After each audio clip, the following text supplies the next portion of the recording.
Hello there, this is Hans Forschner with Napkin Engineering. The focus of this video is the SoundPLAN Calculation or Run Kernel.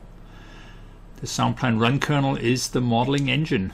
This is where the user tells SoundPLAN what data to select, what standards should be used, and what results should be generated. Here a quick schematic. It's again software and data flow through SoundPLAN. So we have all the resources. We have the acoustical model that is generated in the Geo database with the situations and the layers and all that. Then we go to the processing. So the SoundPLAN Run Kernel is where we select the data, we select the standards, and we select what results to generate. And of course the results could be spreadsheets, could be graphic files, could be optimization files for the wall design or the expert industry system. So again, so this video goes over how do you use it, what does it do, how do you organize your calculation runs, how do you document, and then just general tips and tricks from a power user. So let's get started. So let me open up the calculation kernel. So here, this little abacus icon is the calculation kernel. So I start it up. And then here we see a project with probably somewhere around 15, 16 different runs. Each of the lines is a calculation. At the very top we can see we can stop with this red button. We can stop a calculation. We can start a distributed calculation over multiple computers. We can do a calculation where it starts at the very top and anything that is checked off for the calculation will be processed. And then here we have a single calculation. Then the icons here to the right basically allow us to go from one calculation to the next. We can go all the way to the bottom. We can go all the way to the top. And then also here we have a plus and a minus to insert a run and to delete a run.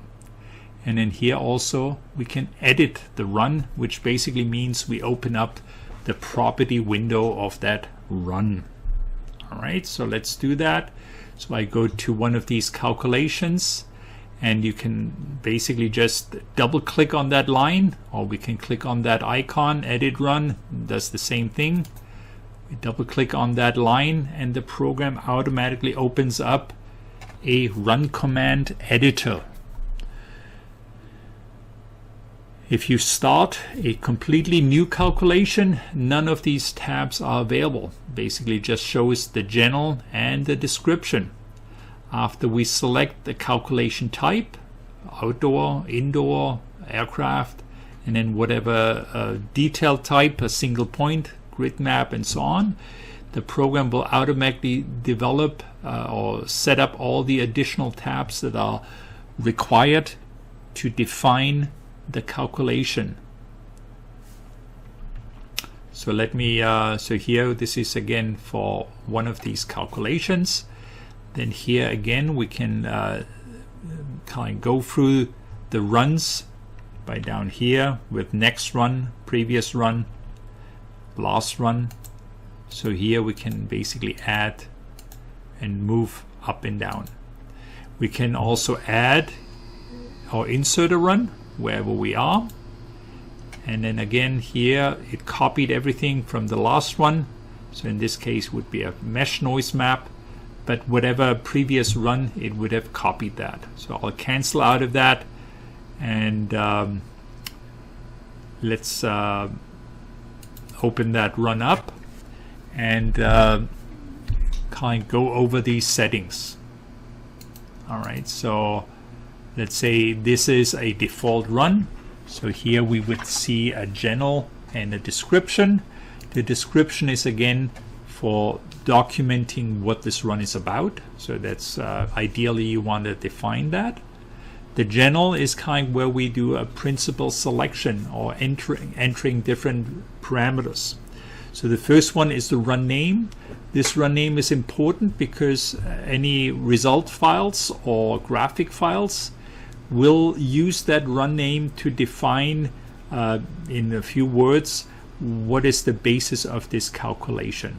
So that could be phase 1, phase 2, base model, road traffic noise, or indoor noise model with these conditions. Just a very short description of what is it all about. So in terms of the digital ground model that we have here, for example, in this model, it's up here, digital ground model. Then we have like single receiver model without barrier, contour map, and so on. So each of these lines describe what the run is all about. All right. So let's go back here. So here, let's just say this is an outdoor model without noise control. All right. So then here the next step is we can, if we have any type of group listings, we can select the group. So this could be, for example, part of the base models. Then here we can select what type of calculation we have. Outdoor noise, so these are generic environmental noise models. So that would be always outdoors. The receivers are outdoors. The calculations are outdoors. And then from here on, we would select what type of outdoor calculation would you want to do. Is it a single point, grid map, facade map? Again, for single point, you need receivers. For the grid map, you would need a calculation area. For facade noise map, you would need buildings that are selected or marked off for the facade calculation. The mesh noise map would need a calculation area similar to the grid map, but it of course spaces the grid spacing or the points where it calculated different than the grid map. The grid map, as the name says, is an equal space grid of receivers. The mesh map, we have a triangular based meshing of points for defining the receivers. Then we have the cross-section map that would require a cross-section, so 2 points that define the slice through the geometry. Then the wall design, calculation of a single point of facade would also require either receivers or facades that are selected for the facade calculation. Right. So after we select any of these, we would need to select the data. So the data is selected by clicking on this double arrow on the right hand side. So when we click on that, we get the selection of all the different situations. So here we have situations, or we can select by Geo-Files. So these are the specific layers. And typically I use a situation and then drag the situation from left to right. On the left hand side, we see all the available files, and on the right hand side are the selected files for the run. All right, we move that over. We can drag it over too, so we can drag things in and out. All right. And so we do that just with the left mouse. Then this will be put into the data and the DGM fields. And with that, we have our input data selected. And then down here at the bottom, we would select what is the result file number. So this is a number that can be from 1 to 9,999. I typically use decays of 10s or 20s or 50s or 100s between different run generations or phases of a project. It's up to you to select your way of documenting that or organizing that. So in this case, let's maybe put it in 51. Then we can go through the steps on the top of the run command editor. So here we have settings. These are all the settings that are pertinent for the propagation calculation. How many reflection orders do we want to consider? So every reflection order, the sound is reflected on a barrier or a wall. What's the search radius? So this means the program will stop the calculation at 5 kilometers or 5,000 meters. You can reduce it, you can increase it. Just note that certain standards have sometimes a limit of how far you should calculate, but of course you can continue that calculation to even farther distances. The reflection distance, that's if you have a receiver and reflective surfaces around the receiver, the reflection will be considered within, in this case, 200 meters. The same for sources. If you have reflective surfaces within 50 meters, those reflective sources will be considered for reflections.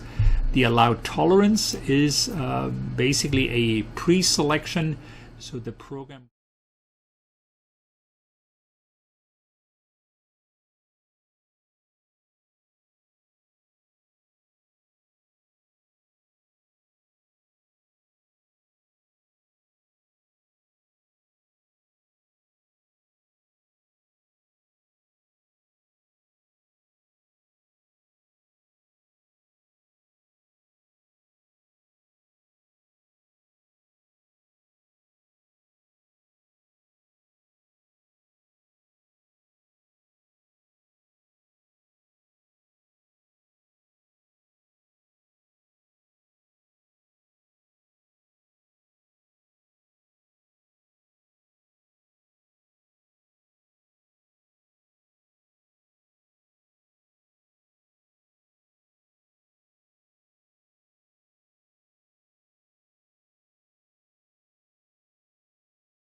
we can also do that here on the total result. We can also do it by group, or we can also do it by source contribution. All right. Then we have, of course, the weighting, the frequency weighting, and then also some bonus corrections for the rail and so on. And then here, if you have road inputs, we can turn on the road surfaces for ground effects. So there are certain standards that would consider that.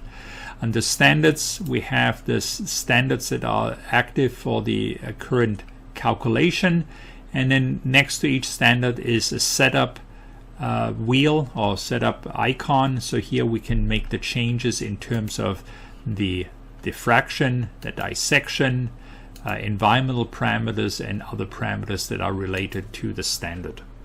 Then under the assessment, we have different assessment guidelines that we can also select. In this case, in this project, there's only one assessment library.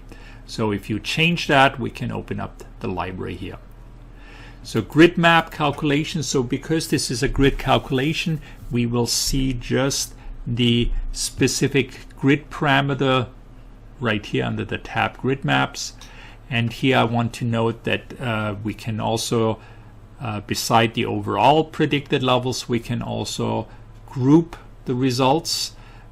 And here, if we select the group results, we can select which groups should be used for the calculation. So the program will not only calculate the overall level, but it also will separate the contribution for each group of sources.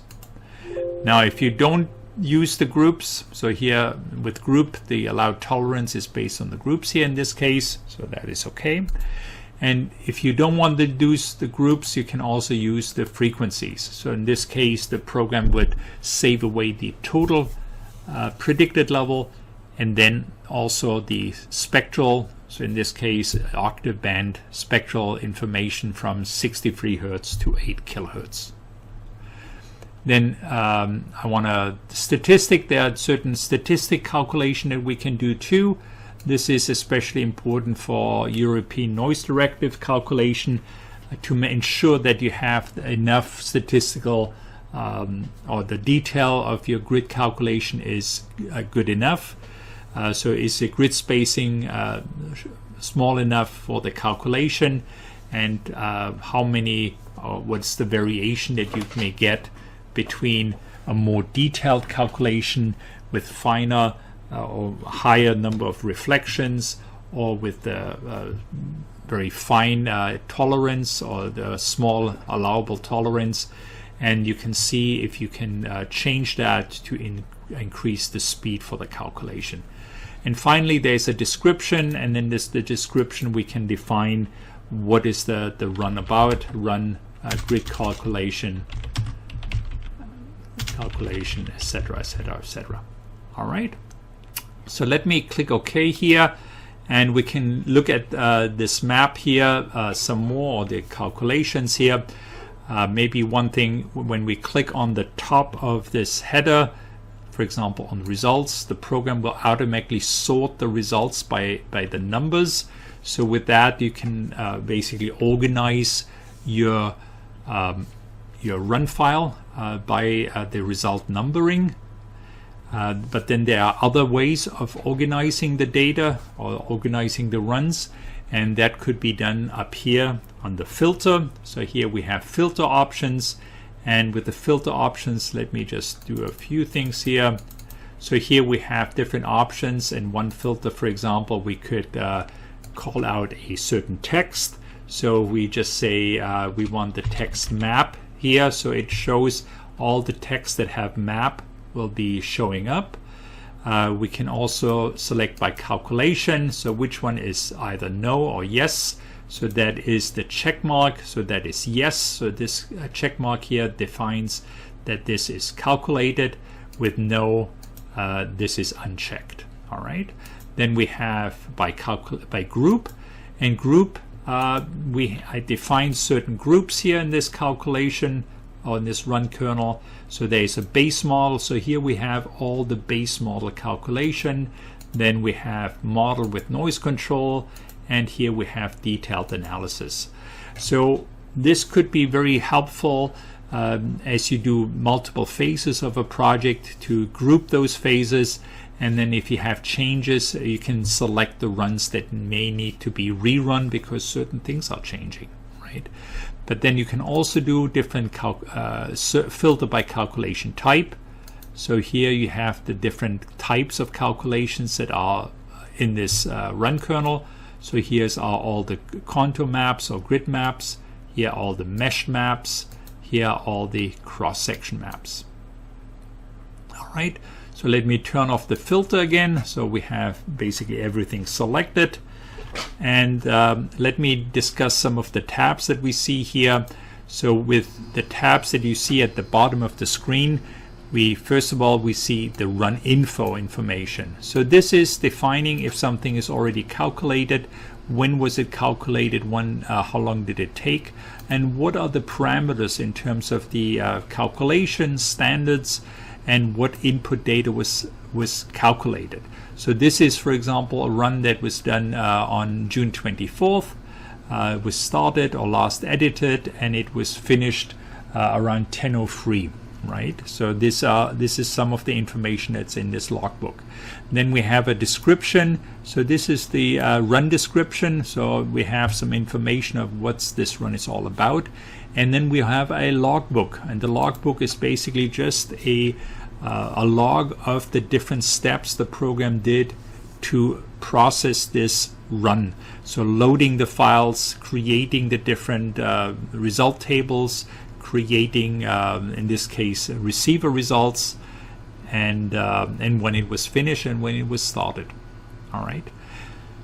So then we have up here at the very top, we have some tabs. One is called the run file. So this is kind of what we're looking at. So each of these lines is basically, each line is a run.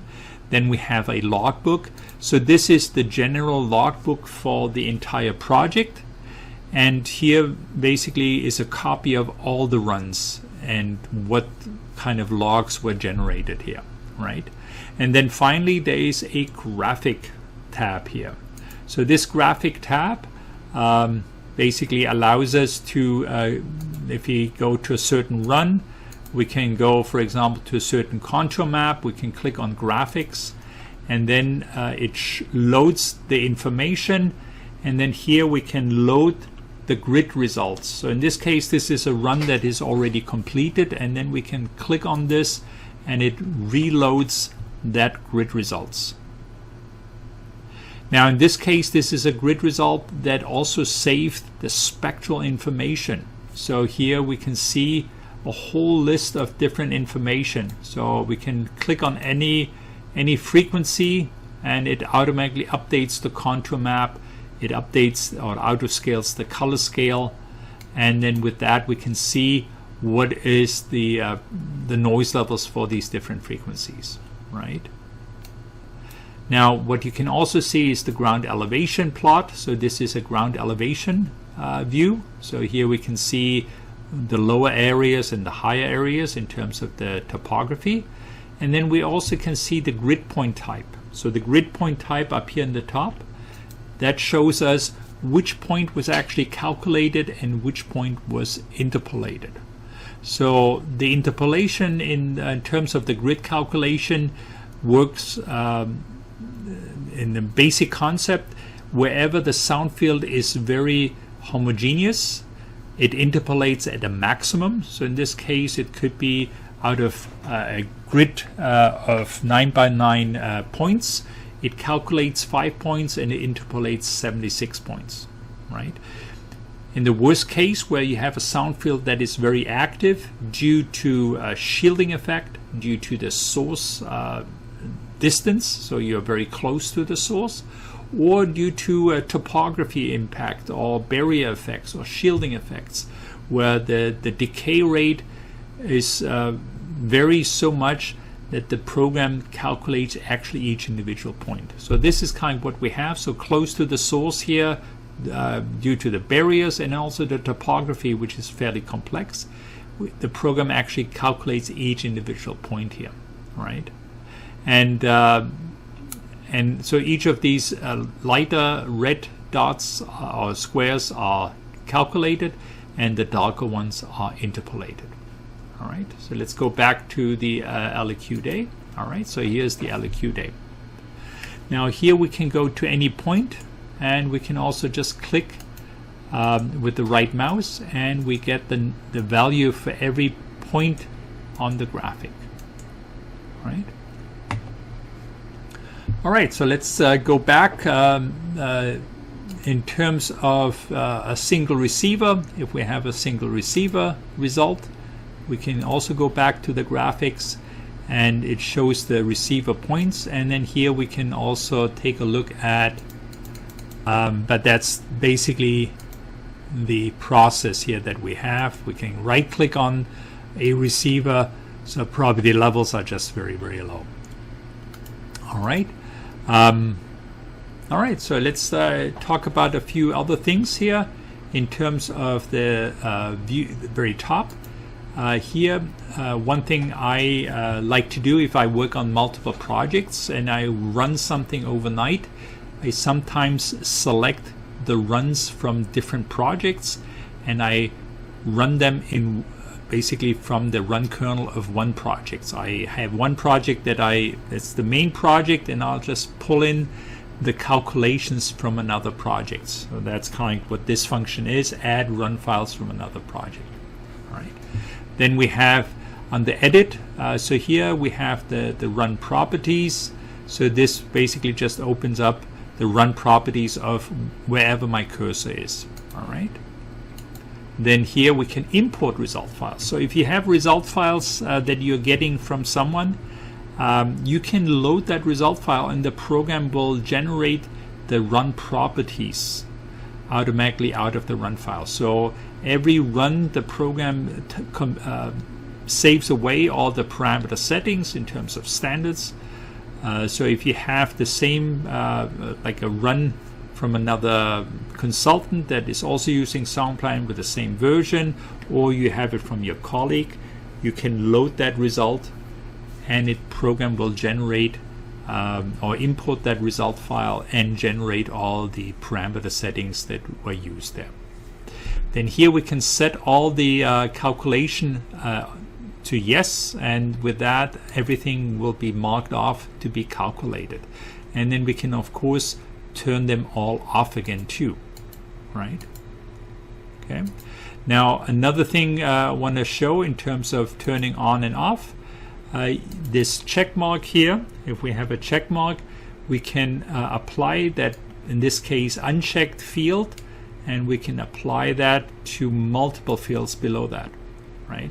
So that works also with the checked. So by going to the right corner of the cell, we can either apply it up or downwards. All right. Then here we have just other settings in terms of the single calculation cancel. So that's this red dot here, cancel calculation step by step, and also to end a calculation. Under the options, interesting here is the standard set presettings. So this is the standard presettings that you have for your current project.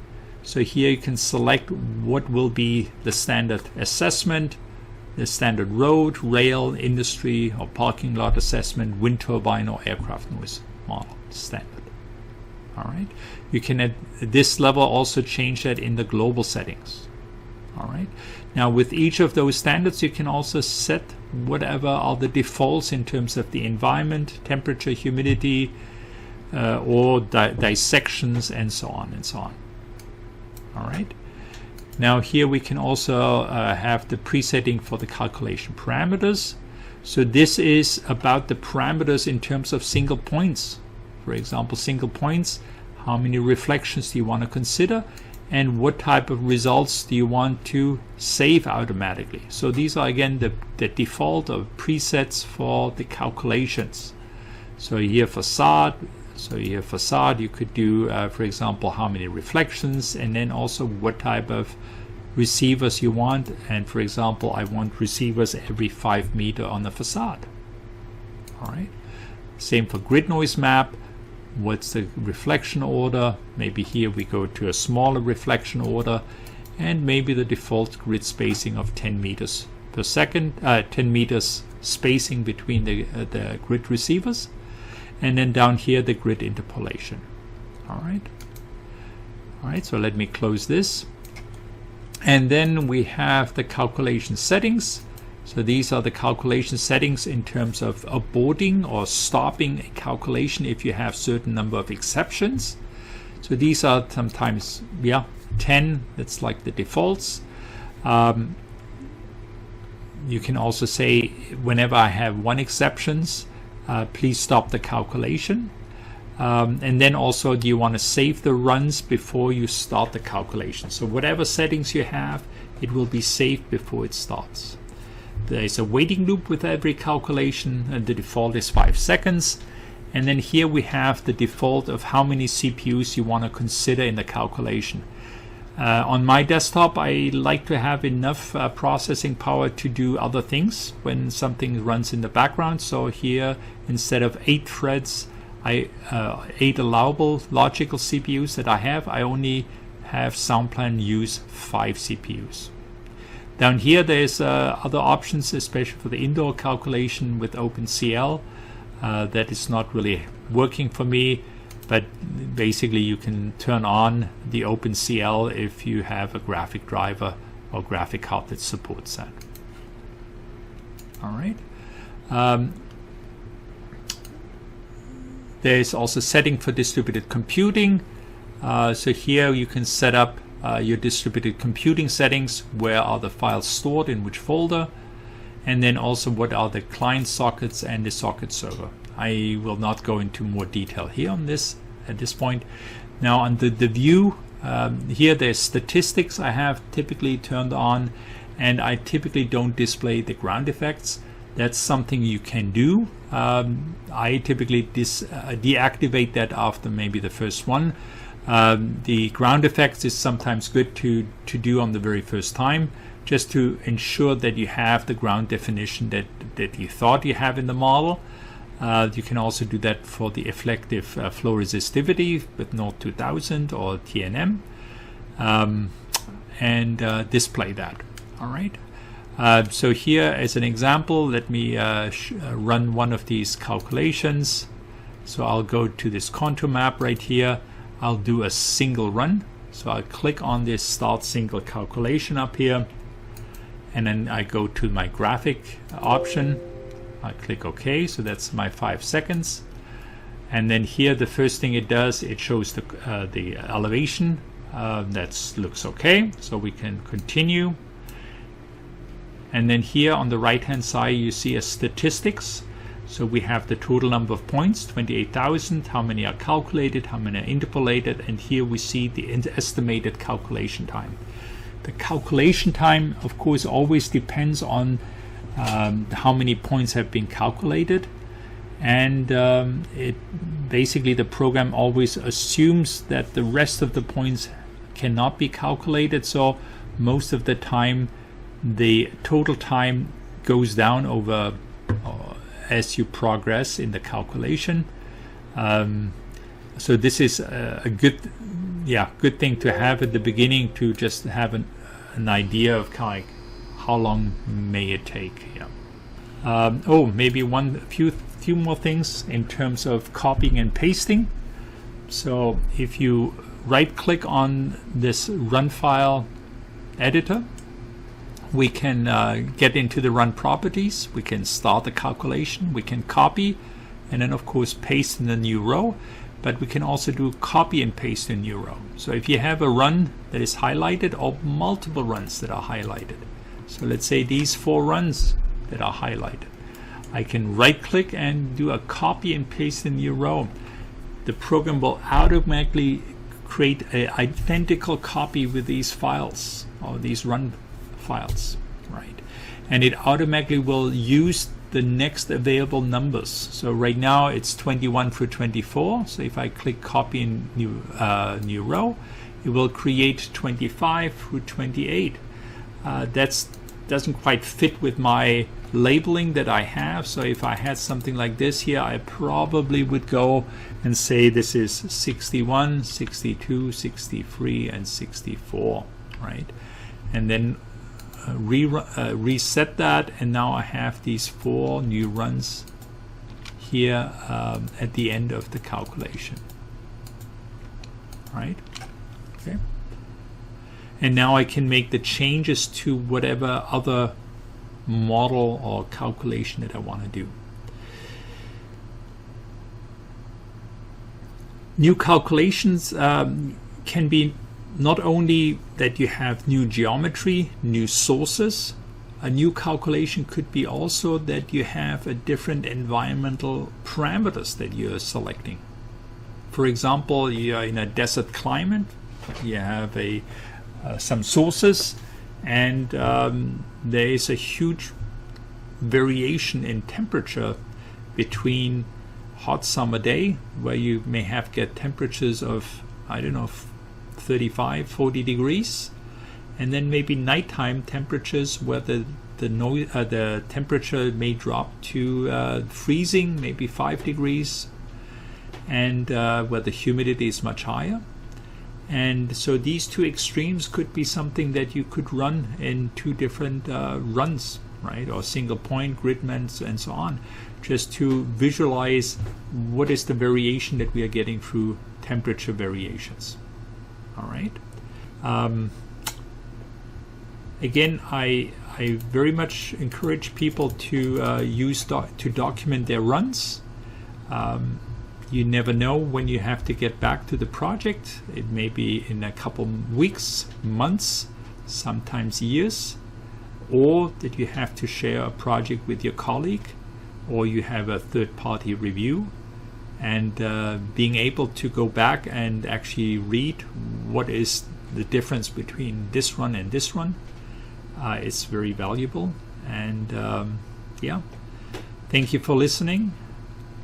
Stay safe. Have a great day.